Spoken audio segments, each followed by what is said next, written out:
তাহলে কেন নির্বাচনে আসলে যাওয়া, যদি এরকম আশঙ্কা থাকেই যে এই নির্বাচনের ফলাফল তো আসলে ঠিক হয়ে আছে বা জানাই আছে? আচ্ছা, আমি আপনাকে কেমন ইলেকশন ইঞ্জিনিয়ারিং হচ্ছে এটা একটা দিই। আমার কাছে আমার সিরাজগঞ্জ 6 আসনের যে বিএনপির মনোনীত প্রার্থী এম এ মুহিত সাহেব, উনার হচ্ছে হলফনামা আর একটা কোম্পানি রেজিস্ট্রেটেড ইউকেতে কোম্পানি ফাইল আছে। আপনি জাস্ট এটা দেখেন একটু।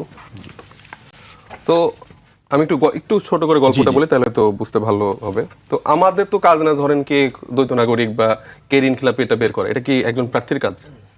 সেটা তো না, এটা নির্বাচন কমিশনে বা ওইখানকার যে প্রশাসন আছে, দায়িত্বশীল আছে, তাদের কাছে। তো আমরা যখন আমাদের মনোনয়ন বৈধতা পেল, যেদিন আমাদের ঘোষণা করলো, তখন আমি দেখতে পেলাম যে সোশ্যাল মিডিয়াগুলোতে এম এ মোহিত সাহেব আছেন, উনার ব্যাপারে হচ্ছে দ্বৈত নাগরিকত্বের বিভিন্ন ইনফরমেশন আসা শুরু করলো। তা আমরা তো সারপ্রাইজ যে আসলে আমরা তো আস্থা রাখতে যাচ্ছি নির্বাচন কমিশনের প্রতি, যে তারা আসলেই যাচাই বাছাই করে প্রত্যেকটা বিষয় দেখবে, যেটা আমাদের ক্ষেত্রেও দেখতেছে বা আমরা দেখতে পাচ্ছি যে আমাদের ক্ষেত্রে খুবই কঠোরভাবে তারা দেখছে, আমি সবচেয়ে সব দলের ক্ষেত্রে। কিন্তু যখন এটা দেখলাম, তখন আমি আমার জায়গা থেকে আমার যেই রাজনৈতিক অধিকার, নাগরিক অধিকার, আমি প্রার্থী হিসেবে তার বিরুদ্ধে আপিল করলাম। আপিল করার সময় আমি তাদেরকে জিজ্ঞেস করলাম যে আপনারা কি এটা ভেরিফাই করেন নাই? বলছে এটা তো আপনারা দেখবেন, আপনারা বের করেন। তো তাদের এই কথাটা শুনে প্রথমে বুঝলাম যে আসলে তারা কতটুকু একটা দলের প্রতি বায়াসড। ঠিক আছে, ফাইন। তো তারপরে গতকালকে আমার শুনানি ছিল, ওনারাই বলছেন যে এটা আপনারা দেখবেন, এটা নাকি আমাদের বের করার কাজ। মানে বলছি এই ইনফরমেশনগুলো আপনারা চেক করে বের করবেন না। তো গতকালকে আমার শুনানি ছিল। তো শুনানিতে আমাদের কাছে ধরেন অ্যাজ এ সিটিজেন আমাদের কাছে তো খুব বেশি ইনফরমেশন পাওয়ার সুযোগ নেই।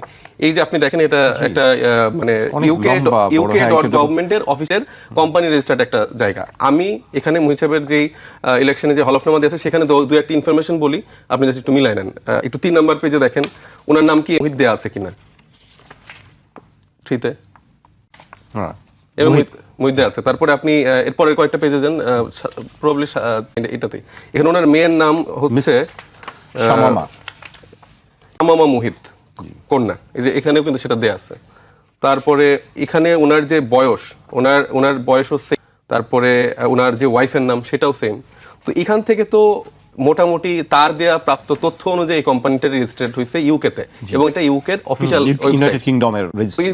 তো এই ইনফরমেশন দেওয়ার পরে এখন যখন আপিল শুনানি হচ্ছে, তো সেখানে আমাদের সাইড থেকে যখন আমরা জাস্ট বলার চেষ্টা করলাম, উনি সরাসরি ওনার দিকে চলে গেল জাস্ট কয়েকটা কোয়েশ্চেনে, যে আচ্ছা আপনি কি ওখানকার নাগরিক?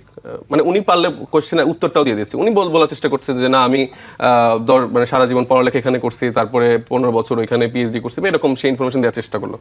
তারপর বলছে যে উনি বলছে যে আপনি ছিলেন না তো কখনো, তাই না? বলছে না, আমি কখনো নাগরিক ছিলাম না। তো এই আমরা যখন আমাদের সাইট থেকে যখন বলার চেষ্টা করলো, বলছে যে হ্যাঁ, এটা একটা থার্ড পার্টি ওয়েবসাইটের ইনফরমেশন, এটা কোনো এরকম ভ্যালিড না। তো আমি এতগুলো তথ্য দিলাম, যেখানে অনেকগুলো ইনফরমেশন একসাথে মিলতেছে। তো আপনার তো সুযোগ ছিল যে এই ইনফরমেশনের থ্রুতে তার পাসপোর্ট নাম্বার বা যাচাই বাছাই করার সুযোগটা ছিল, সেই সুযোগটাই তো আপনারা নিলেন না। এবং তাকে মানে উইদিন ধরেন 5 to 10 মিনিটসের মধ্যে ওনারটা জাস্ট শুনেই তাড়াতাড়ি করে বলে হ্যাঁ, আপনি এটা বৈধ। তো একটা ইলেকশন কমিশনের যতগুলো দায়িত্বশীল ব্যক্তি, এই লম্বা একটা টেবিলে সবাই বসে আছে। আপনি বলছেন এই ইনফরমেশন দেওয়ার পরে নির্বাচন কমিশন কোনো যাচাই বাছাই করেনি? না, তারা এখানে বলছে একটা জাস্ট থার্ড পার্টি ওয়েবসাইটের আপনার আরো কিছু দিতে হবে, পাসপোর্ট বা এরকম, মানে এটা দিলে হয়তো তারা একটু মনে করতো। কিন্তু এটা তো আমার দায়িত্ব না। আমি একটা বাংলাদেশি নাগরিক হিসেবে এত ইনফরমেশন কই থেকে পারবো? আপনি অভিযোগ দিতে পারেন, সে যেহেতু দায়িত্বশীল, সে তো এই ইউকে গভর্নমেন্ট বলি, এম্বাসি বলি বা এয়ারপোর্টের থেকে এইসব জায়গা থেকে তো ইনফরমেশন নেওয়ার সুযোগ ছিল। তাদের সেই সদিচ্ছাটা নাই, কারণ তারা এটা ছেড়ে দিয়ে রাখছে। এরকম বিএনপির আরো 20-এর অধিক প্রার্থী আছে যাদের দ্বৈত নাগরিকত্ব আছে।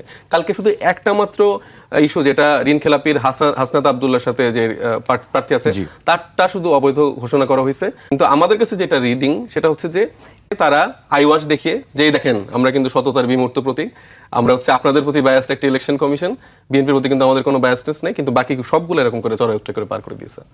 যেগুলোতে হচ্ছে যে পাসপোর্ট কপিও দিয়েছে অন্যান্য আসনগুলোতে, সেগুলো হচ্ছে যে ঝুলিয়ে রাখছে। আজকে সম্ভবত সেটার একটা সিদ্ধান্ত আসার কথা। তো একটা নির্বাচন কমিশনে যদি এইভাবে চলতে থাকে, মানে আমি আর কি এক্সাম্পল দিব? আপনার সামনে তার হলফনামা, সেই রেজিস্টার্ড ইউকের অফিসিয়াল গভর্নমেন্টের ওয়েবসাইট, কোম্পানির সব ইনফরমেশনগুলো দিলাম। চাই যারা আমাদের দর্শকরা আছে তারাও একটু রিচেক করে নিতে পারেন, তাহলে বুঝেন আপনারা আসলে কোন নির্বাচন কমিশনের অধীনে কিভাবে আসলে ইলেকশনটা করতে যাচ্ছেন। সো এত কিছুর পরও আমরা তো আসলে এই তরুণরাই তো মাঠে থেকে ছাত্র জনতা সবাই মিলে এই অভ্যুত্থানটা সফল করছি একটা নতুন বাংলাদেশ বিনির্মাণের জন্য, একটা পরিবর্তিত বাংলাদেশ যেখানে একটা সিস্টেমেটিক পরিবর্তন হবে। কিন্তু সেই সিস্টেমেটিক পরিবর্তনের জন্য এখন গণভোটের জন্য আমরা হ্যাঁ ক্যাম্পেইন করছি, কিন্তু ওই দলটা আসলে সেটাতেও না। মানে তারা আসলে কি চাচ্ছে, মানে একদিকে আমরা দেখতেছি যে মানে এই জুলাইয়ের ফলেই তো আসলে যে অ্যাটর্নি জেনারেল মানে হলেন, যে ওনার নাম কি, মোহাম্মদ আসাদুজ্জামান, তো সাবেক যে অ্যাটর্নি জেনারেল ছিলেন, সে এখন হচ্ছে বিএনপির প্রার্থী হিসেবে ইলেকশন করতেছেন। তো সে একটা সবাই যে বলতেছে যে যখন হচ্ছে যে এরকম রিড করা হয়, সে নাকি এটা আটকানোর চেষ্টা করছিল, যে না আমরা সবাইকে এরকম করে করতে পারি না, এবং তারা এখন বলা শুরু করছে ইলেকশনের মাঠে। আগে তো বলতো না, এই একটা ভেগ আনসার দিত তারেক রহমান সাহেবের মতো, উই হ্যাভ প্ল্যান কি সেটার কেউ জানে না। সো এই উই হ্যাভ এ প্ল্যানের মতো করে তারা প্রত্যেকটা জায়গায় ভেগ এরকম করে উত্তর দিত, হ্যাঁতেও আসি নাতেও আসি, কিন্তু কোনো উত্তর দিত না। এখন ইলেকশনের আগে হয়তো কিছু ভোটার ব্যাংক ট্যাঙ্ক দেখতে পাচ্ছে, তখন এগুলো জানাচ্ছে। আবার দেখতেছি যে এই মানে বিভিন্ন হত্যা মামলায় আসামি এরা 200-300 কর্মী বিভিন্ন জায়গায় আওয়ামী লীগের যারা ছিলেন তারা সব বিএনপিতে যোগ দিচ্ছে, সেটা আবার ফলাও করে তারা অনুষ্ঠান করে তাদেরকে গ্রহণ করতেছে। এই যদি হয় বিএনপির অবস্থান, যদি হয় বা আপনার বক্তব্য অনুযায়ী যদি অবস্থা যদি এটাই হয় যে আপনারা বুঝতে পারছেন, তাহলে কেন আসলে সেই নির্বাচনে আপনারা পার্টিসিপেট করছেন? আমরা তো চেষ্টা করতেছি, মানে বলে কয়ে প্রতিবাদ করে সর্বোচ্চ চেষ্টাটা আমরা তো করে যাচ্ছি, কারণ আমরা তো নতুন করে আর কোনো রক্তপাত চাই না, কোনো হানাহানি চাই না।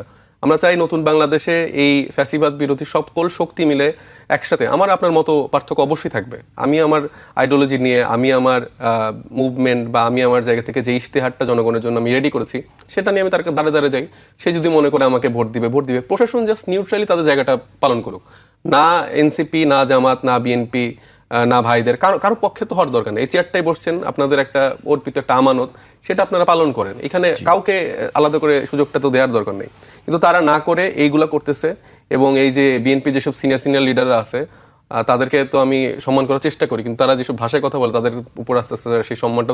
গতকালকে আব্দুল আল মিন্টু সাহেব আমাদের যে লয়ার ছিলেন, তাকে উদ্দেশ্য করেই বলতেছেন তারও দ্বৈত নাগরিকত্বের একটা ইস্যু আছে, তাকে ব্লাডি সিটিজেন বলে গালি দিচ্ছে, বা এরকম করে খুব ছোট করে কথা বলছে।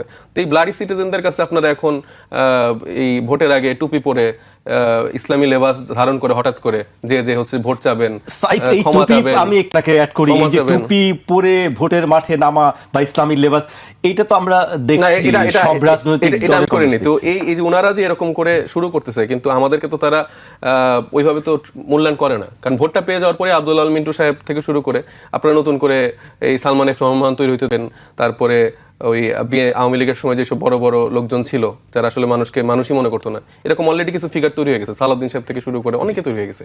তো এরা এখনো বুঝতেছে না যে জনগণ চাইলে এটার উত্তর দিতে পারবে। তারা যত ইঞ্জিনিয়ারিং করুক না কেন, যতই কিছু করুক না কেন, এটার ফলাফল কিন্তু খুব বেশি ভালো হবে না। এবং তারা যদি এখনো বুঝতে না পারে, সেই সময়টাও দূরে নেই। তারা যদি হাসান মাসুদদের দিল্লিতে বসে সাপোর্ট করে,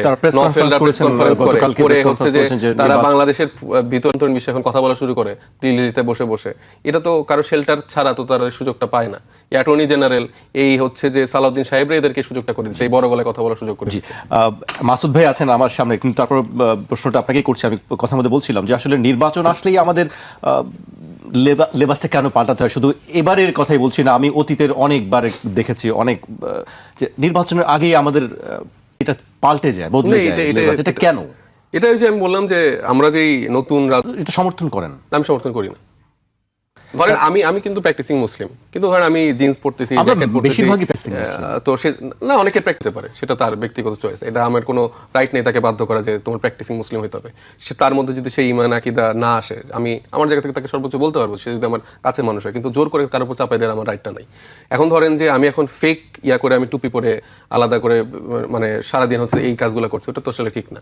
আমি যখন মসজিদে যাই, অনেক সময় টুপি পরি, আবার অনেক সময় পরিও না। এটা আসলে সেই সময় আমার কাছে টুপি ছিল বা আছে কিনা সেটার উপর ডিপেন্ড করে। আমাদের দলের এরকম অনেক করতেছে, এই যে জিনিসটাকে আমি আসলে সাপোর্ট করি না। আমার মনে হয় যে যেটা আপনি সেটাই থাকার চেষ্টা করা উচিত, মানে এটা বাড়তি কোনো কিছু করার প্রয়োজন পড়ে না। মানুষ তো এখন অনেক স্মার্ট,